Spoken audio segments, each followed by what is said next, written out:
이전에 한 TV 프로그램을 보았는데요. 그때 아픈 가정의 사연을 가지고 나온 가족들이 나왔습니다. 어머니를 앞장 세워서 가족들이 이렇게 함께 나오는 그런 모습이었는데요.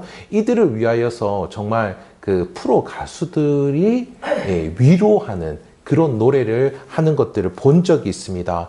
그때 불렀던 노래가 함께라는 노래였는데요. 그 가사가 이런 내용이었습니다. 제가 읽어드리겠습니다. 여러분, 제가 유인물 드렸는데 그 유인물에도 지금 제가 적어놨습니다. 제가 읽어드리겠습니다. 울고 싶었던 적 얼마나 많았었니? 너를 보면서 참아야 했었을 때 난 비로소 강해진 나를 볼 수 있었어. 함께하는 사랑이 그렇게 만든 거야. 살아간다는 건 이런 게 아니겠니? 함께 숨쉬는 마음이 있다는 것. 그것만큼 든든한 벽은 없을 것 같아. 그 수많은 시련을 이겨내기 위해.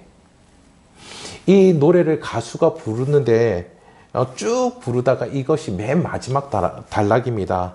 울고 싶었던 적 얼마나 많았었니? 그것들을 딱 부르면서 너를 보며 참아야 했을 때, 그러는데 그 어머니의 눈에서 눈물이 나오면서 계속 그 눈물을 훔치는 겁니다.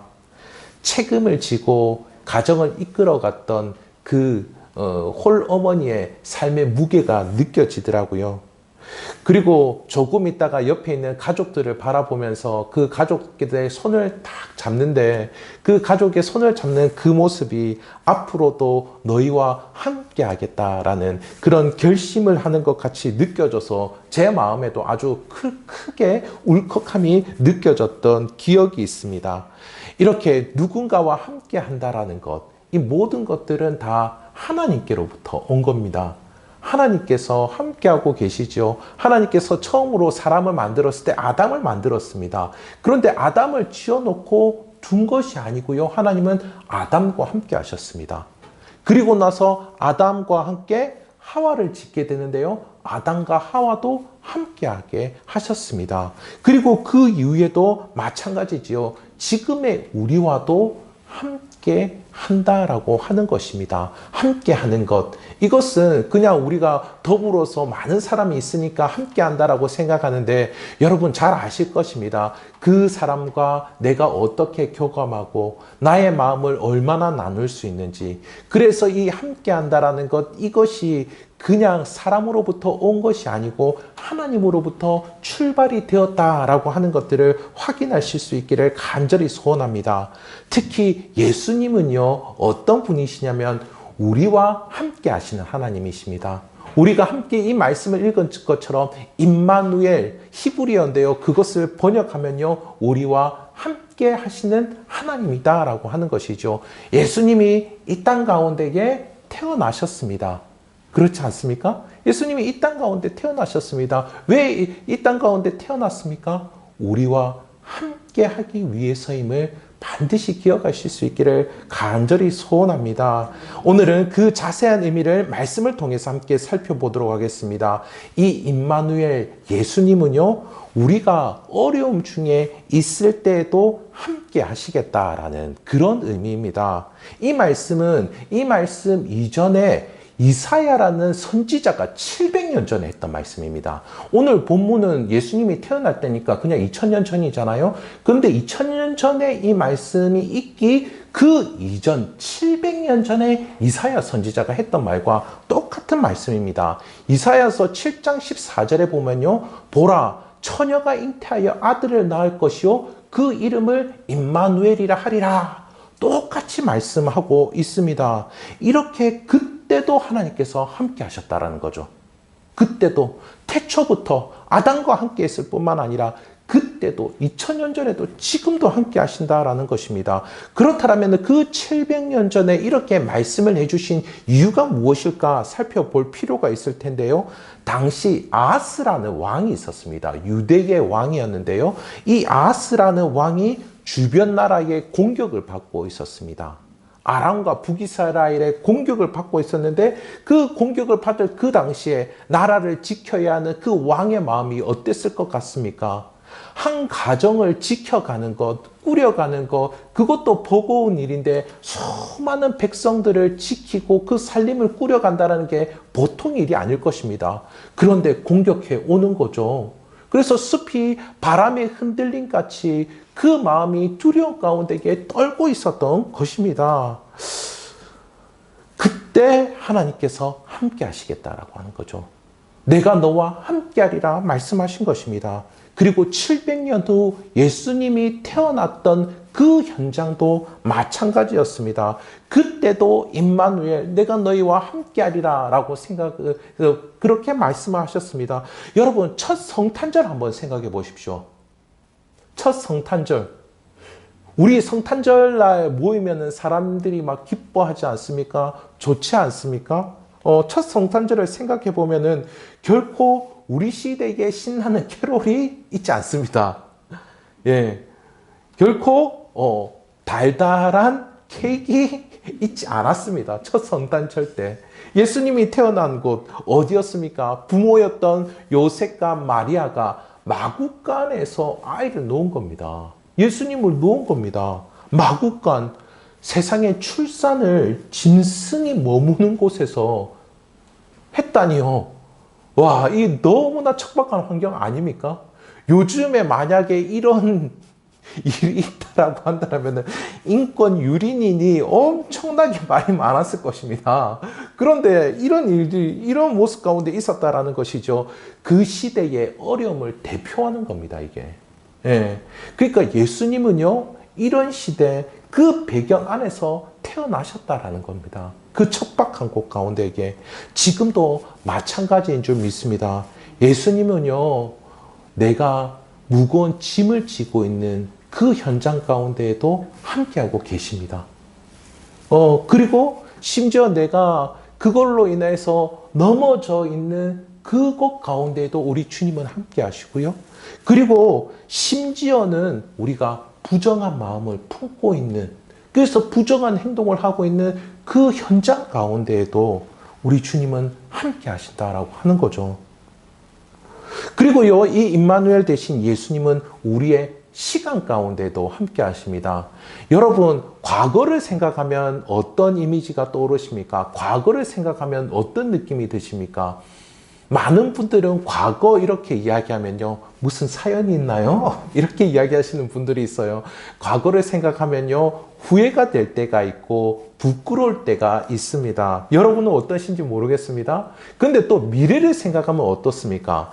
많은 분들이 미래 정말 설레입니다, 이런 느낌의 이야기를 하시는 분들이 혹 있으나, 많은 분들은 미래 이렇게 이야기하면요, 막막해하고 답답해하는 분들을 참으로 많이 보게 됩니다. 여러분, 과거가 오늘의 나를 만들지 않습니까? 그리고 오늘이 미래의 나를 만드는 것이죠. 그런데 과거가 이렇게 후회스럽고 미래가 이렇게 막막하다면 오늘이 어떨까요? 오늘은 만족스럽지 않을 것입니다. 그러니까는 오늘에 대해서 불평과 불만을 하는 모습들이 참으로 많아지는 것이죠. 하나님은 이런 우리의 시간 가운데에 일하시는 하나님이시다 하는 겁니다. 이후에 16절을 보면요, 이사야서 16절을 보면은 이런 내용이 나옵니다. 유인물에 있습니다. 제가 읽어 드릴게요. 이사야서 7장 16절 말씀입니다. 대저 이 아이가 악을 버리며 선을 택할 줄 알기 전에 내가 미워하는 두 왕의 땅이 황폐하게 되리라. 앞서 아하스가 공격을 받고 있었다 그랬죠? 그런데 이 공격이 그쳐지고 오히려 두 나라가 망하게 된다, 그렇게 이야기를 하고 있습니다. 그런데 언제요? 아이가 악을 버리며 선을 택할 줄 알기 전에. 이거는 이스라엘 사람들의 관용어입니다. 어떤 말이냐면은 대충 20살 정도 되었을 때, 철이 들만했을 때 악을 버리고 선을 택할 줄 아는 나이가 된다, 그렇게 생각을 했었는데요. 그러니까 20년 후에는 이 나라가 반드시 망할 것이다, 그렇게 알려주는 것입니다. 그런데요, 그렇다면요, 반대로도 우리가 한번 생각해 볼 필요가 있을 것 같습니다. 아하스는 그 나라들로부터 20년 동안 괴롭힘을 당한다라는 거예요. 누군가에게 괴롭힘을 당하는데 20년 동안 괴롭힘을 당해 보십시오.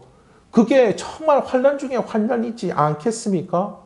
그런데 그 20년이라는 시간 동안 하나님께서 함께 하신다라는 겁니다.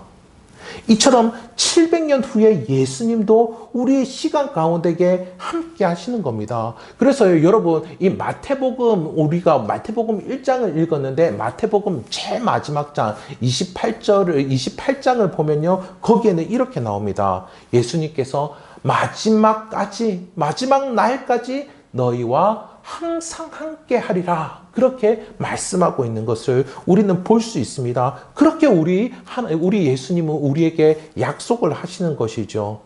우리는 어제의 일로 가슴 칠 때가 있습니다. 또 오늘의 막막함으로 답답할 때도 있는 것이죠. 그러나 하나님은 어떻습니까? 임마누엘의 예수님은 어제보다 성장하는 오늘보다 성숙하는 내일로 우리의 삶을 이끌어 가시는 분이십니다. 우리는 느끼지 못할 때가 많지만 그렇게 하신다라는 것이죠. 여러분, 시간이라는 것은 누가 만들었을까요? 시간은 누가 만들었을까요? 예. 이 땅은, 이 지구는 누가 만들었을까요? 이 전 세계는 누가 만들었을까요? 장소를 만드신 것 같이 시간도 하나님께서 만드셨습니다. 시간도요. 그렇기 때문에 내 과거의 일도 용서하시는 하나님이세요. 나는 내 과거를 어떻게 달리할 방도가 없어요. 그렇죠? 타임머신이 없어요. 어떻게 할지는 못해요. 마찬가지입니다. 미래도 마찬가지죠. 미래도 그 시간을 만드신 분께서 소망을 담아서 나에게 주십니다. 비전을 주시는 거죠. 그분이 시간을 만드셨어요. 그렇게 해서 여러분 어떻습니까? 어제가 후회가 아니고 어제는 용서예요. 내일은 뭐예요? 내일은 막막함이 아니고 내일은 비전이에요. 예수님 안에서요. 그렇게 할 때에 오늘의 삶이 불평이 아니고요. 오늘의 삶이 만족한 가운데에 담대하게 될 줄 믿습니다. 그와 같은 일들이 일어나게 될 줄 믿습니다. 한 해를 돌아보며, 그쵸? 지금 이제 한 해를 돌아볼 때이고 또 새로운 한 해를 시작하는 이때 이 임마누엘의 은혜를 풍성하게 경험하시기를 간절히 소원합니다. 임마누엘이신 예수님은 환난 중에도 우리의 삶 가운데에 소망을 이루어 내십니다. 예수님이 이 땅에 오셔서 어떻게 지내셨을까요? 예수님이 이 땅에서 태어나셔서 이 땅에서 사람들을 고쳐주셨어요. 그렇죠? 눈먼 자도 고쳐주시고 귀가 먹은 자도 고쳐주시고 안진뱅이도 이렇게 세워주셨어요. 그리고 수많은 배고픈 사람들에게 하늘의 만나를 내겨주셔서 먹을 것도 주시고요. 그리고 이것뿐만 아니라 이 모든 것들은 천국을 경험하게 해주신 거거든요. 그들을 구원해 주셨다, 그렇게 말씀하고 있어요. 하나님과 함께 할 수 있도록 해주셨다라고 하는 건데, 그런데 예수님은 한편 이 땅 가운데 오셔서 우리와 똑같은 모습으로 사셨어요. 성경에 보면요, 예수님이 우리와 마찬가지로 눈물을 흘리셨고요. 그리고 막 사람들과 갈등을 일으키면서 욕도 먹으시고 욕도 하시고 그러셨어요. 또 배도 고프시고요. 피곤해 하셨습니다. 그리고 마지막에는 어떻게 하셨습니까? 예수님께서 십자가에 고통도 당하셨어요. 그러나 예수님은 이 환난에서 끝나지 않으셨다라는 거예요. 하나님 아버지께서 이 예수님을 다시 살리셨습니다.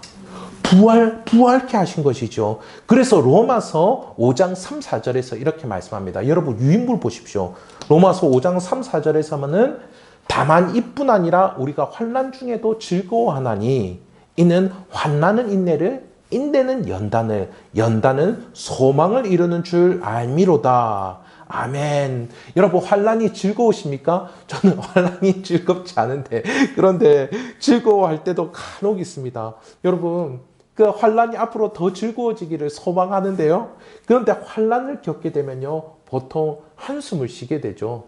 처음에는 한숨을 쉬다가 그리고 버텨보다가 무너지는 것이 사람들의 일반적인 모습입니다. 여러분 물질이 부족하여 없는 이들을 보십시오. 모두가 그런 것은 아니지만은 물질이 부유한 사람들이 가지지 못할 인생의 지혜와 깊이를 가지고 있는 것을 볼 수가 있습니다. 물질이 없는 사람들에게요. 그래서 작년 안에 재작년부터 굉장히 인기를 끌었던 책 가운데 이게 세이노의 가르침이라는 책이 있는데요. 그 책을 보면요. 그 책을 그분이 그냥 공짜로 인터넷에 올렸습니다. 수많은 사람들이 보라고 너무 유익한 내용들이 많더라고요. 오히려 부족함을 경험했기 때문에 가난한 사람들에게 도움을 줄 수 있는 내용이 굉장히 많은 것들을 보게 되었습니다. 요즘에는 특별히 관계의 아픔을 겪는 분들이 또 많은 것 같습니다. 이런 분들 역시 마찬가지인 것들을 보게 되는데요. 자신과 같은 아픔을 겪은 그런 분들을 이해하고 받아들이는 폭이 굉장히 넓다라고 하는 것을 볼 수 있습니다. 그래서 이런 분들을 보면요, 오히려 아픈 분들을 만나면요, 한 걸음에 달려가지고 뭐 이야기를 하면 정말 귀담아 들어주고 함께 울어주는 것들도 우리는 볼 수 있습니다. 환난 중에 어떻게 즐거울 수가 있겠습니까? 환난 중에 어떻게 즐거울 수가 있겠습니까? 함께하는 이들을 통하여서 이렇게 위로를 받을 수 있지만요. 그런데 그 이상으로 눈물과 비방과 고달픔을 아시는 예수님이 계십니다. 이 땅 가운데 오셔서 그 일을 경험하신 분이 계시죠. 그리고 십자가에서 환난을 당하신 예수님이 계십니다. 이 예수님과 함께하며 우리도 견뎌나갈 수 있는 거죠. 그리고 우리 자신도 모르게 어느 날부터 단단해질 것입니다. 여러분, 하나님은 우리를 부족함 가운데에 하나님이 부족한 가운데가 아니고요. 우리가 부족한 가운데에서도 우리를 기르고 계시는 분이십니다. 하나님은 십자가를 통해 구원을 하셨잖아요. 십자가라는 것은 가장 잔인한 형벌입니다. 가장 잔인한 형벌이요. 그와 같이 하나님은 우리의 절망, 우리의 간절함, 때로는 하나님을 향한 그 반항심까지 그런 것들을 통해서 우리를 기르고 계신다라고 하는 것이죠. 여러분, 믿으면 천국 갑니다. 믿으면 천국 가고요. 구원도 얻고요. 예수님도 닮게 됩니다. 그런데 우리에게 이런 일이 단방에 이루어지지 않는다라고 하는 것이죠. 하나님은 우리를 시간 속에서 부족함을 통해 배우도록 하시는 겁니다. 배우도록 하시는 것이죠. 십자가가 우리의 깊은 절망을 얼마나 위로해 주는지, 십자가가 우리의 죄악을 얼마나 감당해 주는지 그것을 알 수 있게 해주신다라는 거죠. 그것을 알도록 해주신다는 겁니다. 여러분, 만약에 여러분이 몇백억의 돈을 가지고, 요즘에 몇백억이면 많은 겁니까? 저한테는 굉장히 많은 돈인데, 요즘에 뭐 몇백억, 몇천억이 있다라고, 여러분에게 주어졌다라고 한다면은, 여러분 어떠시겠습니까? 저는 어제 잠시 이렇게 설교 준비하다가 생각을 해봤거든요. 나는 과연 어떻게 할까? 저는 이게 돈을 운영할 수완이 없어가지고요. 이 돈을 가지고 있으면은 옆에서 누가 계속 돈을 좀 달라고 할 것 같아요. 계속 돈을 좀 달라고 해가지고 돈을 주다가 없어져 버린지도 모른 채 다 없어져 버릴 것만 같은 그런 생각이 들었습니다. 왜 나한테 큰 돈이 없을까? 왜 나한테 큰 돈이 없을까? 큰 돈을 운영할 만한 그만한 지혜가 있어야 되는데 그 지혜가 없는 것이죠. 그러니 큰 돈이 없는 것에 감사할 수 있기를 바랍니다. 마찬가지입니다. 믿음의 사람들은 결국에는 환난을 이겨내고 말 것입니다. 우리 주님께서 끝까지 우리를 인도하실 것입니다. 그러나 그 환난을 통해서 우리로 하여금 지혜를 얻게 해주시고, 은혜가 이것이구나 라는 것을 맛보아 알게 해주시고, 하나님의 자녀다운 모습으로 굳건하게 우리를 세워주시는 것들, 그 일들이 우리에게 먼저 일어나는 것이죠. 먼저 일어나는 것입니다. 여러분, 그런데 이런 것은 타 종교에는 없습니다. 타 종교에는 없습니다. 오직 기독교에 있는 위대함입니다. 여러분, 도 닦는 거 어떻습니까? 그거는 혼자서 하는 겁니다. 생각하며 깨닫는 것인데요. 그런데 그 깨달음을 어디서 배울 수가 있겠습니까? 막연해요. 막연해. 그런데 우리는 임마누엘이신 예수님께서 우리와 함께하고 계십니다. 주님이 겪으셨던 그 일을 통하여서 우리로 하여금 지혜를 주시고 은혜를 주시고 그것들을 넉넉히 이겨나갈 능력을 주시는 것이죠. 그리고 우리는 이렇게 고백하게 될 것입니다. 하나님 아버지, 임마누엘 대신 예수님 안에 살게 해주셔서 참 감사합니다. 그로 인하여서 나를 사랑해 주시고 귀하게 여겨주심을 믿습니다. 그래서 십자가에 못 박히신 예수님을 의지하면서 다시 일어나겠습니다. 제 인생을 하나님께 맡깁니다. 이 자를 이끌어 주시옵소서. 나아가 하나님의 은혜를 나타내 볼 자로 세워 주시옵소서. 그렇다면 이제 하나님의 자녀된 고귀한 신분으로 살아갈 수 있는 저와 성도님들이 되시기를 소원합니다. 사람이 철이 드는 분기점이 있습니다. 사람이 언제 철이 들까요? 나이가 단지 몇 살이다. 이런 거를 기준으로 철이 들었다라고 하지 않는 거 너무 잘 아실 것입니다. 언제 철이 드느냐면요. 나에게 주어진 것에 감사할 때 철이 드는 겁니다. 이제까지 물신양면으로 지원해 주신 부모님께 감사할 때 그때 인생의 철이 드는 것이죠. 이런 부족한 나를 온전히 세워주기 위해서 수고하신 분들을 알아주기 시작할 때 그때 철이 들기 시작합니다. 그렇게 철이 들기 시작하면요. 그때부터 어떤 일이 일어나죠? 그때부터는요. 드디어 자신의 삶을 귀하게 여기기 시작합니다. 귀하게 여기기 시작해요. 저분들이 나에게 아무 이유 없이 은혜를 허락하여 주신 것, 은혜를 주신 것들을 알면서 은혜 받은 나 자신도 나를 귀하게 여길 수가 있는 것이죠. 그리고 그걸로 인하여서 더 성장해서 나도 다른 사람에게 나의 삶을 내어주기를 시작하는 것입니다. 특히 예수님께서 나를 어떻게 대하시는지 알게 되시기를 간절히 소원합니다. 예수님께서 함께 하시며 나에게 관심과 사랑과 열심으로 대해주신다는 것, 그것을 알게 될 때 여러분 우리는 건강한 자아를 가질 수가 있습니다. 그래서 우리의 삶을 소중히 여기며 우리를 아름답고 멋지게 가꾸어 갈 수 있는 것이죠. 예수님께 배워가는 것입니다. 예수님께 배워가는 것입니다. 철이 들면서요, 예수님께 남과 비교하는 삶이 아니고 나의 고유한 삶을 알아가는 것입니다. 그리고 더 이상 나의 만족을 위한 삶이 아니고요, 하나님의 기쁨을 위한 삶을 알아가는 것입니다. 그리고 더 이상 팔이 안으로 굽지 않고 밖으로 건네주는, 손을 내미는 그 삶을 살게 되는 것이죠. 말씀을 맺도록 하겠습니다. 좋으시죠? 말씀이 짧았어요? 말씀을 맺도록 하겠습니다.